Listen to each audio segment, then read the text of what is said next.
하나님은 가장 낮은 자리로 오셔서 한밤중에 들에서 양을 치던 목자들에게 구주의 탄생을 전하셨습니다.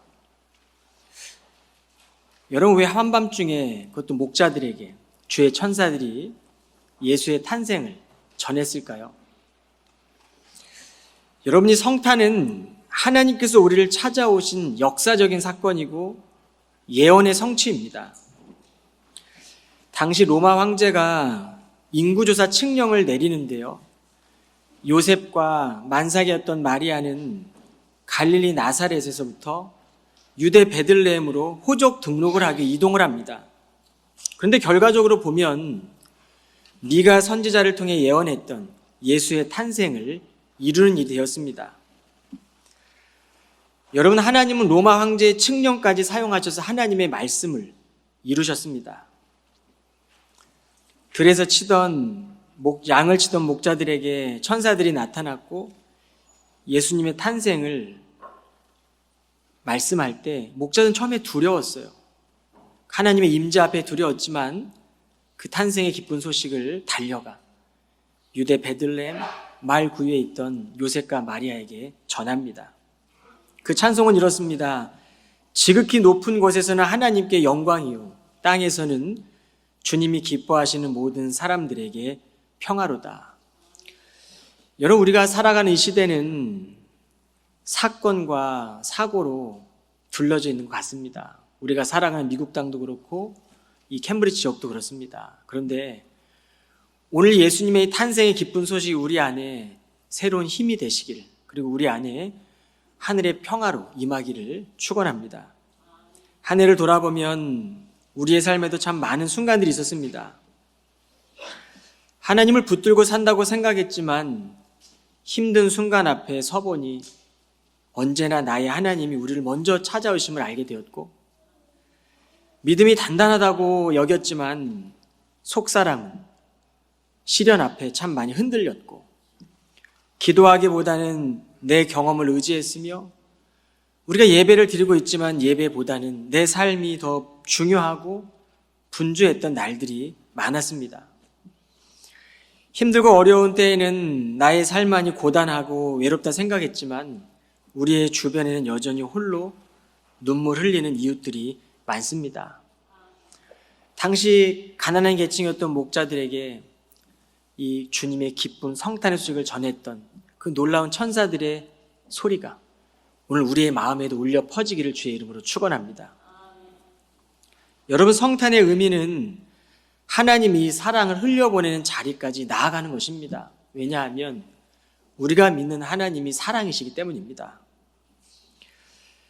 그런데 오늘 이 마태복음의 기자가 기록한 이 성탄의 사건을 보면 당시 예수님의 탄생이 헤롯 왕에게도 전해졌습니다. 그런데 그 과정에서 목자들과는 전혀 다른 반응이 나타납니다. 동방의 박사들은 헤롯 왕에게 유대인의 새로 태어난 왕에게 예를 갖추려면 어디로 가야 하는지 물었습니다. 그러자 헤롯 왕의 마음은 불안해졌습니다. 그에게 아기 예수는 자신의 자리를 위협하는 경쟁자일 뿐이었습니다. 그리고 아기 예수를 찾으면 나도 함께 경배하려고 하니 내게도 좀 알려달라고 말했습니다. 그러나 하나님은 헤롯 왕이 아기 예수를 예배하려는 마음이 아닌 것을 이미 아셨습니다. 동쪽에 한 별이 나타났고 박사들을 아기 예수가 있는 곳으로 인도합니다. 그리고 박사들은 아기 예수께 나와 황금과 유향과 모략을 드리며 경배했습니다. 예배한 것이죠. 그런데 꿈을 통해 헤롯에게로 다시 돌아가지 말라고 말씀하십니다. 그리고 박사들은 이 하나님의 말씀에 순종하여 헤롯에게 간 것이 아니라 다른 길로 자기 나라로 돌아갔습니다. 여러분, 이것이 믿음의 순례길을 걸어가는 저와 여러분이 평생 걸어가야 할 길입니다. 그렇다면 오늘 이 박사들이 예수님께 드렸던 황금과 유향과 모략의 의미를 좀 살펴보고자 합니다. 황금은 예수님의 왕권을 상징합니다. 사람들은 개인의 삶의 안정과 성공을 위해 바쁘게 살아가죠. 세상은 개인이 더 많은 것을 누리며 소유하기 위해 끊임없이 치열한 구조 속에서 살아갑니다. 그리고 이 사회나 구조도 발전해 가고 있습니다. 아마 산업혁명 이후로 계속적으로 이 자본주의와 물질주의 시대가 발전해 가고 있는 것 같습니다. 그러나 하나님은 우리 안에 하나님의 형상의 빛을 남겨두셨고 세상 속에서 죄로 메마를 수밖에 없었던 우리의 마음에 이 성탄의 빛, 진리의 말씀, 이 구원의 진리를 사랑하게 하시고 예수께서는 지금도 우리의 삶을 회복시키며 그 하나님을 고백하게 하는 것입니다. 바울은 권면했습니다. 형제들이여, 내가 하나님의 자비하심으로 여러분에게 권면합니다. 모쪼록 여러분의 몸을 하나님께서 기뻐하며 받으실 거룩한 산 제물로 바치십시오. 예배하라는 말입니다. 이것이야말로 여러분이 하나님께 드릴 합당한 영적 예배입니다. 즉 예수 그리스도의 왕권의 회복은 예배의 회복입니다. 그러므로 우리가 이 예배가 무너지면 우리의 삶도 무너질 것이고 하나님을 사랑하고 이웃을 사랑하는 이 진리의 말씀도 우리의 삶 속에 무너지게 됩니다. 우리의 마음은 고단하고 끊임없는 흉흉한 소식들과 비참한 현실 속에서 우리는 흘러가게 될 것입니다. 흘러가는 인생을 살아가는 것이죠. 그러나 성도들은 거슬러가는 인생을 살아가는 사람들입니다. 바울은 마음을 새롭게 하며 회개하는 삶을 살라고 강조했습니다. 즉 세상의 풍조를 본받지 말라.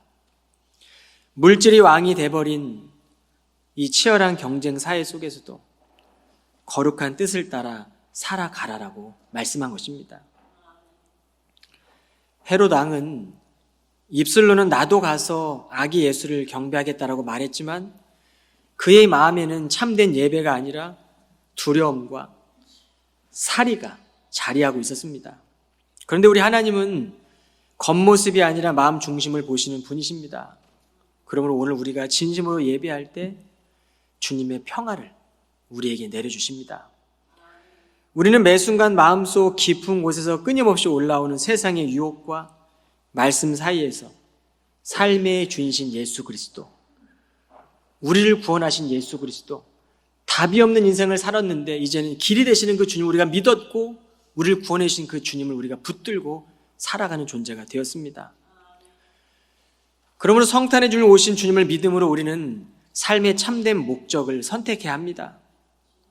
두 번째 유향은 고대 시대에 이 제사를 드릴 때마다 신께 드릴 때 쓰여지는 향수였습니다.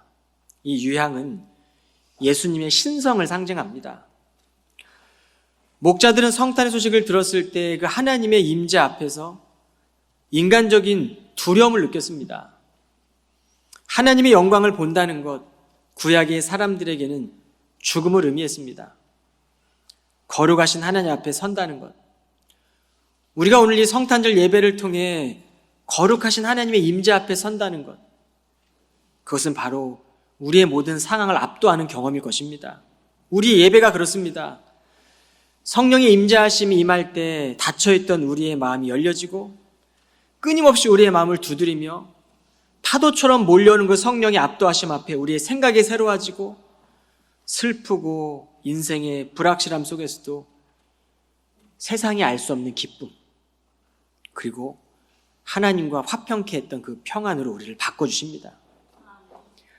여러분, 하나님을 향한 임재의 목마름이 예배 가운데 남아있다는 사실은 우리 안에 거룩함이 살아있는 것이고 하나님이 우리를 부르고 계신다는 분명한 증거입니다. 이것이 바로 기도입니다.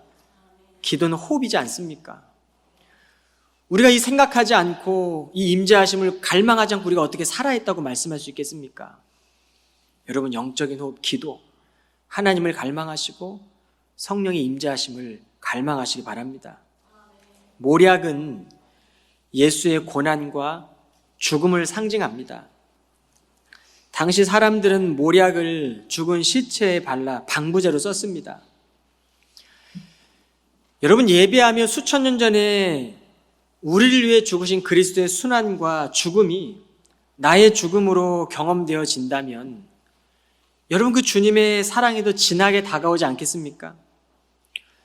사람은 건강을 잃고 난 후에 건강이 얼마나 소중한지 깨닫게 되고 늘 곁에 있던 소중한 이들이 떠나고 난 후에 그 소중함을 더 깊이 깨닫게 됩니다.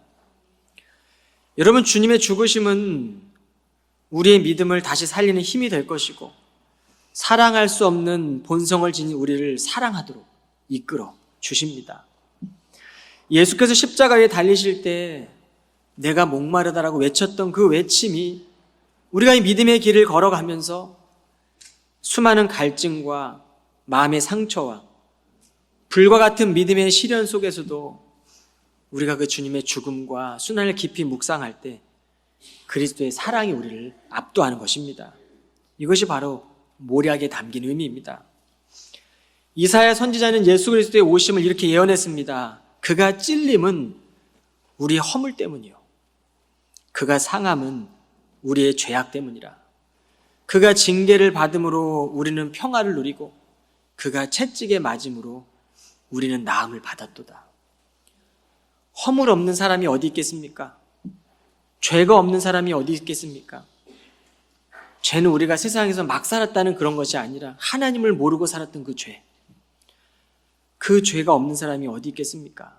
그런데 주님께서 그 징계를 받고 찔리시고 상함으로 인해 우리가 평화를 누리고 우리가 나음을 얻은 것입니다. 이것이 바로 성탄의 의미입니다. 그러므로 전에는 믿음의 시련이 오거나 고난이 오면 후회하거나 완고한 나의 의지로 이겨내려고 했다면 성탄의 주님을 우리가 경험한 성도들은 주의 십자가 바라보며 우리의 삶의 어떤 상황에도 빚진 자의 마음으로 주님 손에 붙들린 인생을 살아가는 것입니다. 여러분이 성탄의 기쁨, 성탄 예배는 어떤 예배일까? 프로스키네오라는 이 단어는 예배를 의미합니다. 경의를 표하다, 예배하다. 여러분, 이 예배는 그저 이벤트성으로 드리고 가는 예배가 아닙니다. 하나님을 향한 이 경외심이 우리의 온몸으로 전해져서 손끝으로 발끝으로 내 손으로 이웃을 사랑하고 내 발끝으로 복음을 전하는 그 걸음까지 나아가는 것이죠. 손에 입을 맞추다, 무릎을 꿇다라는 것이 바로 프로스케니어라는 단어입니다. 즉 나의 존재를 낮추는 예배를 뜻합니다. 이 예배를 드렸던 사람이 누가복음 18장에 기록되어 있습니다. 바로 세리였어요. 이 세리는 성전 앞에 나가서 예배할 때 감히 서서 눈을 들어 하늘을 보지도 못하고 가슴을 치며 하나님, 저를 좀 불쌍히 여겨 주십시오. 저는 죄인입니다. 라고 예배했습니다. 여러분, 그런데 하나님 앞에 스스로 높아졌던 예배는 하나님께서 현실 가운데 금방 무너뜨리셨지만 하나님 앞에 겸손히 예배하고 낮아진 모습으로 예배드렸던 세리를 하나님은 높여주셨습니다. 구약에 보면 느헤미야 시대에도 40일 동안 무너졌던 성벽을 재건하지 않습니까? 그리고 모였던 이스라엘 백성들의 수문화 광장 앞에서 에스라의 말씀을 듣습니다. 새벽부터 정오까지. 여러분, 이 새벽부터 정오까지 정확한 몇 시간인지는 알 수 없지만 대략 새벽을 5시로만 측정해도 12시면 몇 시간입니까? 그 긴 시간을 설교를 들은 겁니다. 그런데 설교를 듣다가 이스라엘 백성들이 무릎을 꿇고 얼굴을 땅에 대고 하나님께 예배합니다. 이때 느헤미야 선지자가 여러분 눈물 흘리지 마십시오. 슬퍼하지 마십시오. 하나님을 기뻐하십시오라고 명령합니다. 왜냐하면 예배는 거룩한 잔치이기 때문입니다. 우리가 회개를 통해 슬픔으로 예배를 시작하지만 하나님은 우리의 예배를 기쁨까지 나아가도록, 기쁨의 자리까지 나아가도록 인도하시는 분이세요. 은혜 받은 우리가 기쁨으로 나아가 우리가 받은 물질을 나누고 베풀며 하나님으로 인해 기뻐하는 그 믿음의 진리들을 전하는 그 자리까지 나아가는 것이 바로 예배입니다. 그러므로 마음과 정성을 다해 드린 예배를 통해 하나님께서는 우리의 삶을 회복시키시는 거예요. 저는 여러분의 삶의 자리, 또 우리 캠브리지 교회, 또 하나님을 만나는 모든 은혜의 자리에 여러분의 예배가 회복되기를 주님의 이름으로 축원합니다. 우리는 매년 성탄주일 세례식과 입교식을 거행하고 있습니다. 유아 세례를 교육하면서 저는 그런 생각이 들었습니다. 이 아이가 예수님을 알기 전부터 믿음의 가정에서 태어나서 부모를 통해 하나님의 사랑을 배워가겠구나. 여러분, 하나님이 그렇게 우리에게 먼저 찾아오시지 않았습니까? 우리가 하나님을 알기 전부터 하나님 먼저 찾아오셨어요. 여러분이 유아 세례를 받는 아이들은 굉장히 축복된 가정에 태어나서 은혜를 경험하는 겁니다. 내가 하나님을 알기 전에 나의 부모를 통해 내가 가정에서부터 하나님을 배워가고 하나님이 먼저 찾아오신 은혜가 무엇인지를 이 아이들은 깨달아 갈 겁니다. 그리고 오늘 이 세례받는 아이들의 부모에게 이 세례식은 아이의 믿음이 아니라 부모의 결단을 요구합니다. 그러므로 유아 세례식은 나의 자녀가 이제는 내 품을 떠났을 때 세상 속에서 마땅히 행해야 할 길을 가정에서부터 가르쳐 줘야 되겠다. 부모인 내가 기도와 예배의 본을 보이겠다는 결단의 자리입니다. 분명 세례받는 아이들은 믿음의 가정에서 자라가며 하나님의 사랑과 구원의 깊이가 더해지게 될 것입니다. 그리고 오늘 함께하는 우리 믿음의 공동체는 맡겨주신 귀한 아이들을 바라보며 기도와 사랑으로 동행할 것을 함께 다짐하는 시간이 되면 좋을 것 같습니다. 오늘 성인 세례를 받는 이들도 있고 입교식을 받는 이들도 있습니다. 이들이 어렸을 때에 부모에 의해서 유아 세례를 받았겠지만 또 이제는 하나님을 떠나 살다가 세례를 통해 예수 그리스도를 내 삶의 주인이라고 모시는 이 믿음의 시간들을 통해 우리는 이 신앙 공동체 안에서 거룩한 길을 시작하는 저들을 중보해야 합니다. 하나님을 잊지 않고 살겠다는 이 믿음의 고백 공동체 앞에서 우리는 확인하고 우리 또한 초대하는 시간입니다. 그리고 오늘 우리가 세례식 끝나고 난 뒤에 부서별 성탄 발표를 하게 될 텐데요. 온 부서들이 함께 예수님을 찬양하는 것이 얼마나 기쁜 일입니까? 그런데 저는 이 부서별 잔치가 그저 이벤트가 아니라 정말 세상이 알 수 없는 그 기쁨을 찬양하고 세상이 알 수 없는 그 하나님의 사랑을 함께 나누는 그런 시간이 되기를 바랍니다. 예배 드리며 우리의 삶의 한가운데로 찾아오신 예수님을 느끼는 시간이 되셨으면 좋겠습니다. 언제나 우리 주님은 주를 기뻐하는 사람들 곁에 머무셨고 그들을 회복시키셨고 그들과 함께 하셨습니다. 그렇다면 예수님께서 말씀을 가르치시고 떡을 나누시고 그들을 위해 십자가에 달려 죽으시면서 끝까지 사랑하셨던 그 주님을 우리가 찬양한다는 것은 단순한 찬양이 아닙니다. 인생의 길이 되시는 주님을 찬양하는 것이고 수많은 길 가운데 그 길이 다 그 끝은 절망이지만 이 길만이 참된 길이고 참된 소망이고 내 삶의 참된 목적임을 깨닫는 그런 찬양이 되어야 합니다. 그 찬양을 우리 아이들이 부르고 있는 거예요. 그리고 우리 아이들에게 그 찬양을 가르치는 분들이 바로 교사되고 사역자들입니다. 온 교우들이 함께 모여 이 찬양을 부를 때 하나님 안에서 우리의 믿음이 고백이 하나로 흘러가게 될 것입니다.